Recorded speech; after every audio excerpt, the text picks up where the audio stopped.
We wondered what happened to the kid from high school. Turns out, he faked his identity and was hiding from a massive financial scandal. Every high school has that one kid who seems destined for greatness. The valedictorian who gets into Harvard, the star athlete who goes professional, the tech genius who'll probably invent the next Facebook. At Riverside High School in Sacramento, that kid was definitely Brandon Chen. He was brilliant, charismatic, and had this uncanny ability to make money from seemingly nothing, even as a teenager. I remember sitting behind him in AP Economics our senior year, watching him day trade on his phone during Mr. Peterson's lectures about market fundamentals. While the rest of us were struggling to understand basic supply and demand curves, Brandon was already making hundreds of dollars a day playing the stock market with money he'd earned from various side hustles. Chen's going to be a millionaire before he's 25, my friend Mike whispered during one particularly boring class about fiscal policy.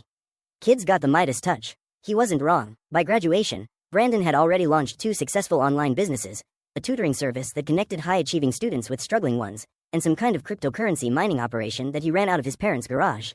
He drove a BMW to school, wore designer clothes, and always seemed to have cash for whatever he wanted. But what really set Brandon apart wasn't just his business acumen, it was his personality. He was genuinely likable, generous with his success, and never made anyone feel inferior despite clearly being on a different level than the rest of us.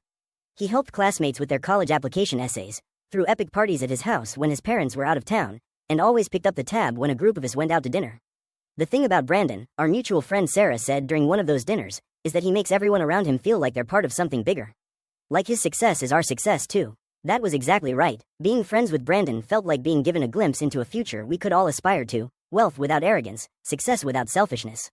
He was proof that you could make money and still be a good person, that ambition didn't have to come at the expense of friendship. When we graduated in 2015, everyone expected to keep hearing about Brandon's accomplishments. He'd gotten into Stanford's business program with a full scholarship, and his high school businesses were already generating enough revenue to pay for his expenses. He was the kind of person you expected to see on magazine covers someday, featured in articles about young entrepreneurs who were changing the world. But then, nothing. For the first year after graduation, Brandon stayed in touch sporadically through social media. He posted photos from Stanford, updates about new business ventures, the occasional nostalgic comment about missing high school friends. But gradually, his online presence began to fade. Posts became less frequent, then stopped altogether.